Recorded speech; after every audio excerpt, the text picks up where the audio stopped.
بسم اللہ الرحمن الرحیم۔ السلام علیکم ورحمۃ اللہ وبرکاتہ۔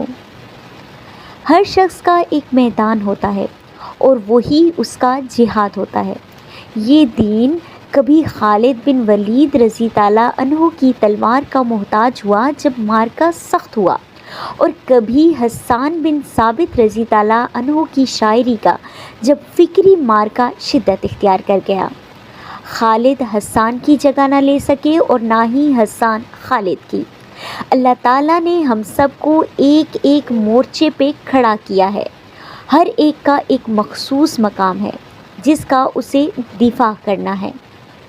نہ اسے اپنے مورچے کو کمتر سمجھنا ہے اور نہ ہی یہ گمان کرنا ہے کہ اس کا مورچہ سب سے اعلیٰ ہے۔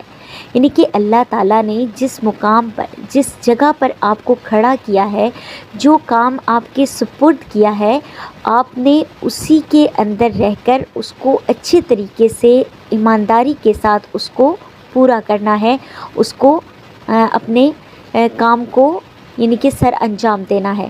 نہ تو اس میں غرور و تکبر کرنا ہے اور نہ ہی احساس کمتری کا شکار ہونا ہے، بلکہ میانہ روی کے ساتھ، اعتدال کے ساتھ۔ غزوہ تبوک میں جب لشکر اسرا کو مال درکار تھا تو عثمان رضی تعالیٰ عنہ کا مال سب سے قیمتی تھا، لیکن جب قرآن کو جمع کرنے کا مرحلہ آیا تو ابی بن کعب رضی تعالیٰ عنہ کی قرات عثمان رضی تعالیٰ عنہ کے مال، خالد رضی تعالیٰ عنہ کی تلوار اور حسان رضی تعالیٰ عنہ کی شاعری سے بھی زیادہ اہم بن گئی۔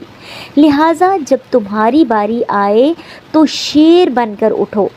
خیبر میں جب حضرت علی رضی تعالیٰ عنہ نے مرہب جیسے دشمن کو للکارا تو ان کی تلوار اتنی ہی قیمتی تھی جتنی وہ رقم جس سے ابو بکر رضی تعالیٰ عنہ نے حضرت بلال رضی تعالیٰ عنہ کو آزاد کروایا۔ یہ دونوں مختلف کام تھے اور دونوں ہی عظیم تھے، یعنی کہ اپنی اپنی جگہ عظمت کے حامل تھے۔ یہ دین تکمیل ہے، مقابلہ نہیں، یہ یکجہتی ہے، برتری نہیں۔ آج بھی یہی حال ہے۔ امت کے سامنے بہت سے محاذ ہیں اور ہر مسلمان ایک محاذ پر کھڑا ہے۔ ماں اپنے گھر میں ایک مورچے پر ہے کیونکہ مردوں کی تربیت وہیں سے شروع ہوتی ہے۔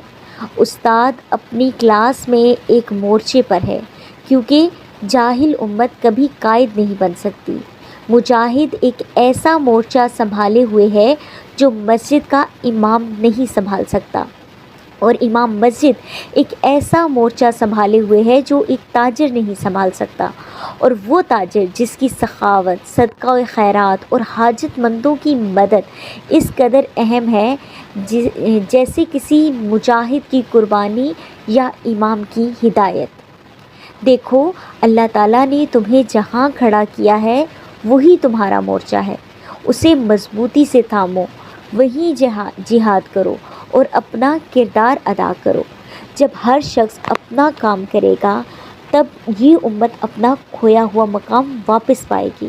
لہٰذا ابتدا اپنے آپ سے کرو اور دوسروں کا انتظار نہ کرو کہ دوسرے لوگ کیا کر رہے ہیں، ہم بھی وہی کام کریں جو دوسرے کر رہے ہیں، یا دوسرے اپنا کام صحیح طریقے سے نہیں ادا کرے تو ہم کیوں کریں، بلکہ ہر ایک نے اپنا اپنا کام، اپنے حصے کا دیا خود جلانا ہے۔ جیسے کہ شاعر مشرق علامہ اقبال کا شعر ہے کہ افراد کے ہاتھوں میں ہے اقوام کی تقدیر، کہ ہر فرد ہے ملت کے مقدر کا ستارہ۔ یعنی کہ ملت تبھی ترقی کر سکتی ہے، کامیاب ہو سکتی ہے، کامیابی کے راستے پر چل سکتی ہے کہ جب ہر فرد اپنا کام صحیح طریقے سے ادا کرے گا اور اپنا فرض، اپنا جتنے بھی اپنے فرائض ہیں، اپنے حقوق ہیں، وہ پورے طریقے سے ادا کرے گا، تبھی یہ قوم اپنا کھویا ہوا مقام دوبارہ سے حاصل کرے گی اور انشاءاللہ تمام عالم پر غالب ہو جائے گی۔ تو اگر آپ لوگ کامیابی چاہتے ہیں، مسلمان غلبہ پانا چاہتے ہیں، اپنا کھویا ہوا مقام دوبارہ سے حاصل کرنا چاہتے ہیں، تو ہر شخص اپنے حصے کا کام خود کرے اور ایمانداری کے ساتھ کرے کہ اس نے اللہ تعالیٰ کو جواب دینا ہے۔ اور اگر آپ کو میری ویڈیو پسند آئی ہے تو اس کو لائک کر دیں اور کمنٹ میں اپنی رائے کا اظہار کریں اور زیادہ سے زیادہ لوگوں کو شیئر کریں تاکہ زیادہ سے زیادہ لوگ امت تک یہ پیغام پہنچے اور امت اپنا کھویا ہوا مقام حاصل کر سکے۔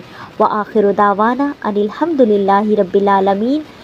سبحانک اللہم و بحمدک نشہد ان لا الہ الا انت نستغفرک و نتوب الیک۔ جزاک اللہ خیرا۔